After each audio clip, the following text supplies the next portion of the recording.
In the 1970s, DC published several different page formats when it came to their comic books. In this video, I'm going to talk about one particular format that DC was bold enough to try, and they were the only company to do this, and that is the DC 100-page Super Spectacular. Some collectors like myself like to collect from a particular era or a particular subset, and these 100 pages are a particular subset that I'm actually very fond of. So in this video, I'm going to kind of show all my 100 pagers as well as talk about DC in the early 70s and what's unique about these and other special aspects that got me to particularly collecting this 100-page format. Okay, let's jump right in. Okay, some info about these 100 pagers and some context as to when they came out. By 1971, several years of complacency had started to diminish market share for DC. Their brand was still strong, and in June 1971, DC bumped up the page count in their comic books to 48 pages and increased the cover price to 25 cents. This would also be the debut of the very first DC 100-page Super Spectacular, and it started with issue number 4, which featured Weird Mystery Tales. So why June in 1971? Well, the summer months are typically higher selling months for publishers because kids are out of school. The late 60s and early 70s were also a time of higher inflation, and the cost of everything started to creep up, comic books included. DC at this time was being outsold by Marvel, and I'm sure they felt they needed to shake things up. And while there are many theories as to why this all happened, I think one thing that everyone can agree upon is that DC was in trouble and had to do something. Maybe they thought by upping their page count while they increased prices, they would be providing better value for their readers. In July, they released issues 5 and 6 in the same month, and notice that there is no month on the cover. The same as with issue number 4. Number 5 was put on the stands in early July, and number 6 in mid-July. It was expected that they would keep these on the newsstand for several months, as they were deemed similar to annuals, which typically had a longer lifespan on the newsstand. A few interesting things of note that you may not know is that the cover date on comic books didn't correspond to the actual release date. It was typically a couple months after the release date. The cover date is for retailers to know when to pull the books off the stands so they can return them to the distributor. You'll often see a date stamp on a cover for older comic books. These were placed by the retailer so they know when they received the issue, so they can have a date reference as to when to send them back if the comic book didn't sell. Often you'll see penciled or penned arrival dates instead of stamps. The first few issues of this run apparently didn't have large print runs, and it was kind of a test for DC at this time, for they had no idea if this page format was going to sell well or not. It would often take several months for DC or any publisher to get any idea of how well their books were selling. Incidentally, issue number 5 is notoriously difficult to find and is even marked as scarcer in the Overstreet price guide. I've never owned a copy myself, and even online they don't come up that often. It would be a couple months before the next 100-pager would appear, and that would be Superman. DC 100-page Super Spectacular had one of the strangest numbering systems for any publisher. First of all, it started off with issue number 4, and no one really knows why. And then in issue number 7, the numbering was merged with the series it was representing.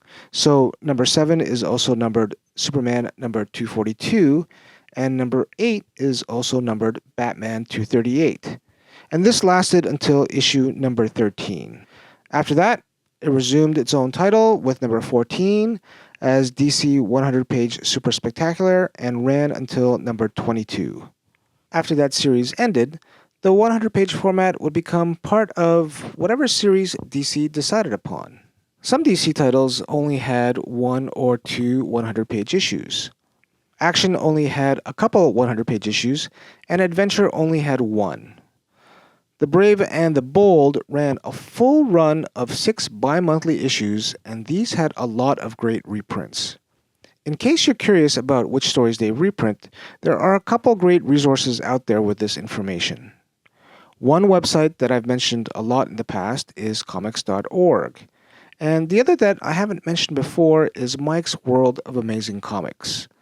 I was sad to hear Mike passed away last year as he tirelessly worked on this truly amazing resource. All of the 100-pagers had reprints. Some of the issues were all reprints and contained reprints from the golden and silver age of comic books, and from other publishers that DC had acquired, like Quality and Fawcett. So you'll see stories featuring non-DC characters from the golden age at that time, like Plastic Man, Kid Eternity, and Uncle Sam. As I understand, one of the reasons why DC would reprint these stories is also to secure copyright. They had acquired these characters when they purchased the companies, but they still had to print them in comic book form to secure copyright. Some titles would actually adopt the 100-page format as a bi-monthly book and publish them sequentially, where others would take more of an annual approach, publishing them infrequently.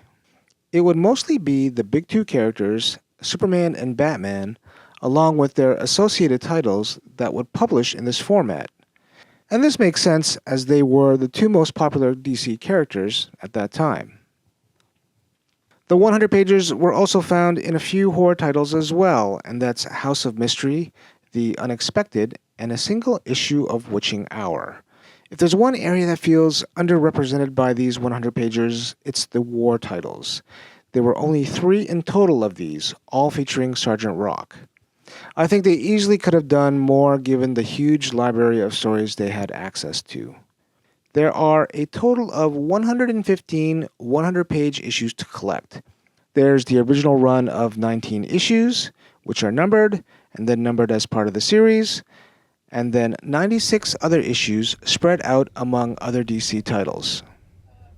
If you collect these, you'll know these can be pretty hard to locate in nice condition, and some pretty hard to locate, period.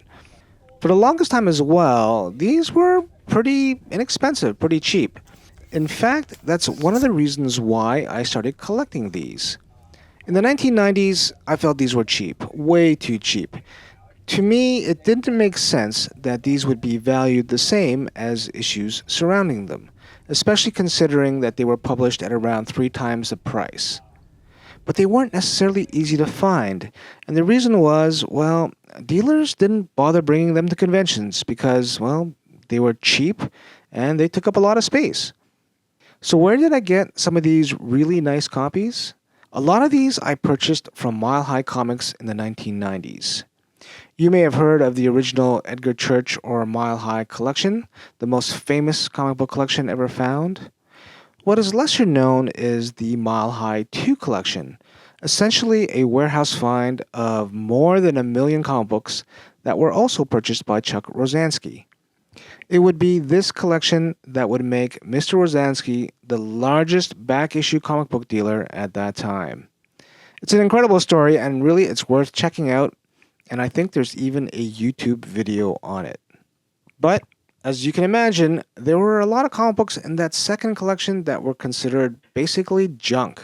And 1970s DC at that time were pretty much considered junk. A couple of my friends and I would look for these 100-page issues in the Mile High catalog when they were discounted.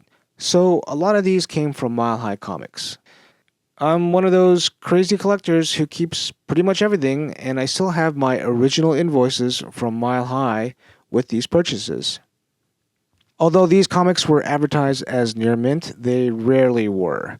The problem is that through the printing process, these 100-pagers will have all kinds of what are called bindery defects, like miswrap, bindery tears on the corners, or spine splits.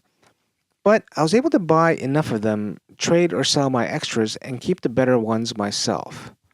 The interesting thing is, I would also buy copies that were advertised as fine, and often they were better than fine. I've also noticed over the years that certain issues are a lot harder to find. like Wonder Woman number 214 versus Wonder Woman 211. Batman number 238 is also very hard to get in nice condition.